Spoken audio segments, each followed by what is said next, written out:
सुनबू तो सुनाए मैया हमारी बचनिया हो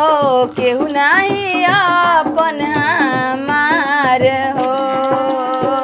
केहू नहीं अपन हमार जय माता आयो बाप रे बाप आयो माया आयो बाबू ई का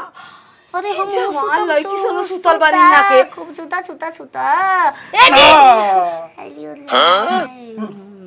हुर नतिया के बेटा के जवानी बनल रहे खातिर दबाला चुम्मा न दे के सूत जा हम रोज रोज पूजा करी ना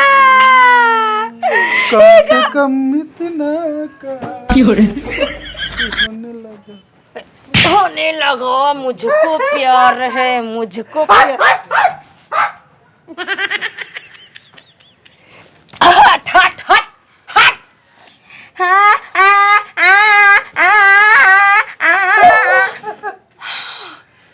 माने हम पसंद नहीं की हम खराब बानी तो कौन जवान लड़की के बोला के रात खून रात भर मच्छर मच्छर खटिया पे होता बाजा बाजी काहे गाती होता हो रजाऊ किरण फुट गल तू जगह लिया काहे ना तू चाय बनाऊं जाऊं किचन में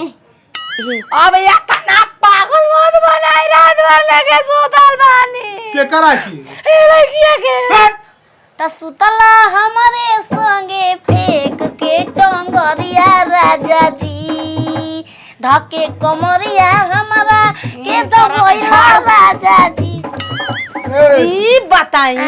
कि रतिया में नींद ना लगला पलंगिया पे घर वाले बाहर जाके काम तो रोज कर संग पंखावा बंद हो गेला लाइनिया कट गेला तबे कहमा के सुतल है तोर मुंह चटलाई खीर जैसा मगल मजा खीर के बनैले रही ओ माई कहां मम्मा जी ना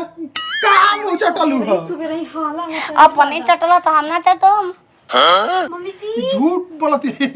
हमें के जानते नहीं कि के हो कहां के हो मम्मी जी हम लगा के बुला गेलो लोच ए सुना तू कह द कि हम तो के नहीं जाना कैसे कह दी रात भर जे सूतती उ कह दी कि हम नहीं जानत आयो माई अरे हमार जिंदगी में आगिया लगाइलू कहां के हो कहां के हई ई का से पूछ ले कहां के हियो हम नहीं चिन्हत हो मम्मी जी का होता ई सब का होता खेलना बेला होता पलंग रात भर छोड़ के खटिया पे हमारी इज्जत लीवा बता तो मारवा मनी से बता दे हम तो के जानत नहीं केस करब तलाक दे रात हो चोलिया के किनले हो के राम बाबूजी रात शरम नहीं खेलागा जी आई बेटी पोता आज तक मेहर के चोली ना दिया होई हाई छौड़ी के चोली दिया ता ए झूठ बोलती हमें के नहीं चिन्हत हो ए तू प्यार के चुम्मा चुम्मा चुम्मा प्यार के चुम्मा आई गोदी में बैठ रात होके दो अरे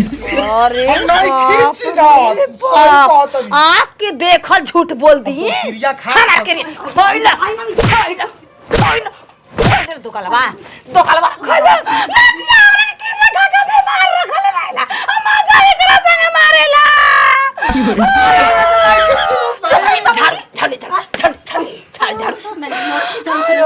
आयो बाबू का बनो बा काहे के काम हम का मारो है ला शरम नहीं खेलागा जब 2 रुपया कमाई तू ना तेरे जगह झाड़ू पोछा क के झाड़ू पोछा करे में तो पतैले उठा के तला मार आबो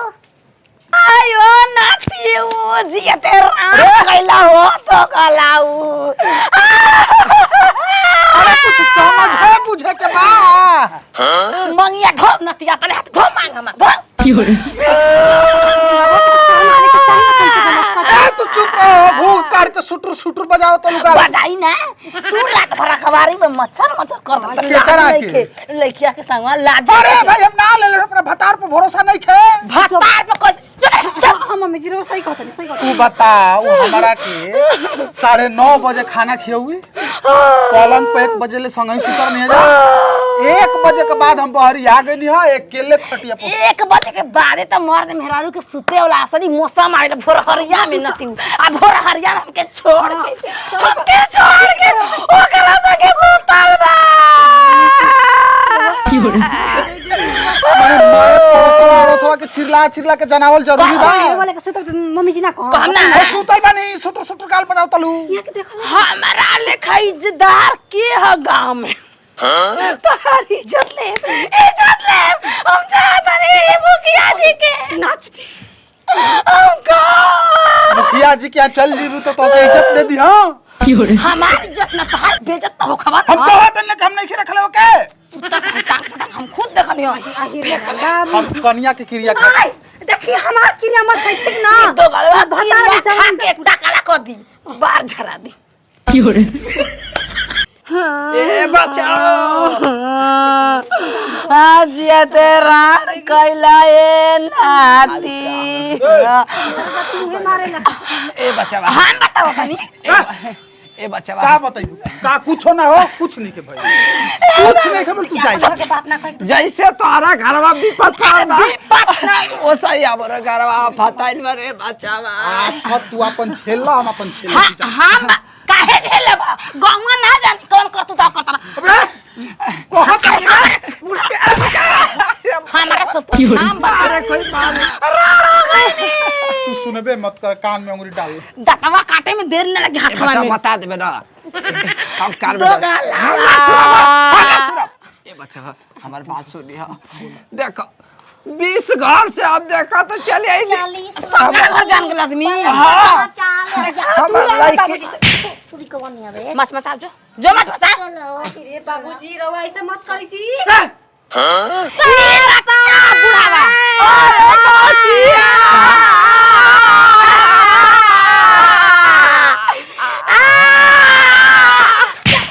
काहे ना खोजले राम रखे तो के बरार ये ले खोजा तरीका गए वगैरह आई चुरा के लेके आए गए अरे साला बच्चिया के घर से तू आसु कैला रे अरे साला को बजे घर से निकल रही है 3 बजे के रे बबुआ गाय काहे खाती पागल ये कब जमन तब राती के निकल जाले कोई के घर सुते ले बैठे ले चले में बीमारी में बानी ई हमार भतार भी सुतले टांग पटांग फेंक के हाय बियाह करत तो पैसा ले ले बा के तू ही हम ले लेबन तोर जात नहीं पटा करो तबे कहाई का आय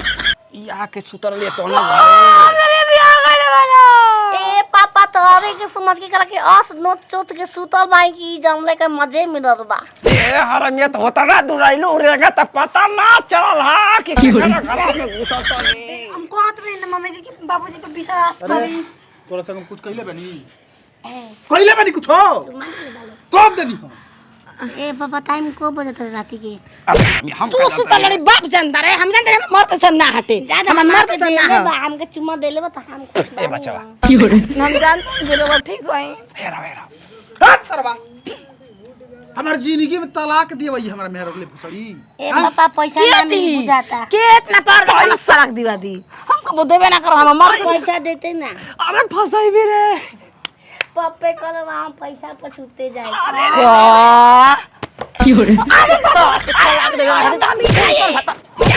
अरे वो सब कहां से बाप फिर से जोइत हमरा के ई पागल ये सांप जरिए ले हमारा ले पागल उ भुसड़ी दिया ओकरा अपना भतार पर विश्वास नहीं खे एगो पगले पर विश्वास बा बाबूजी देखिए हम तो समझाते रहनी है मम्मी जी के कि विश्वास कर लीजिए तू तो सुटू सुटू सुटू सुटू ए बाबूजी रो सुता नहीं जी देख बच्चावा पापा रे बनान तीन पैसा ना मिल चल गल चल बलबी रे हरमिया बलबी ये बच्चावा ये सही बियाह भई रे एगो कन्या नया नोहर आई रे आ एकर घर में जाके राती के सूत गए उ कन्या के ना तलाक देबे के पड़ गए मर्दा के हम तलाक ना एकरा तलाक देबे हम ना देती काहे खा देबे में विश्वास बा हम मर ना हो तो हम तो मजा हमारे तलाक दे के चल गए बेचारी के घर में है हरमिया ए बच्चा माफ करिया सब पागल सन के ही मार नहीं गोड़ लग कहियो आके सुतिया ना तो सही में पेट से हो जी गोड़ लेकिन ये वाला बतिया कहते तो मम्मी जी पिन कहते ये वाला बतिया कहते हैं समझ बाबूजी मने बुढ़ारी में पे माने भतार पर विश्वास नहीं खे गोड़ लग गोड़ मत लगो आज के बाद ना तू राणे रह पानी ले मांग धोइए करे के लेके सुत सरे सगुन के दिया काट कुमार दिया राती हम बियाह करके चुप करी जी हम काज कर ना रही रे दोकरा के बेरा बताओ तनिया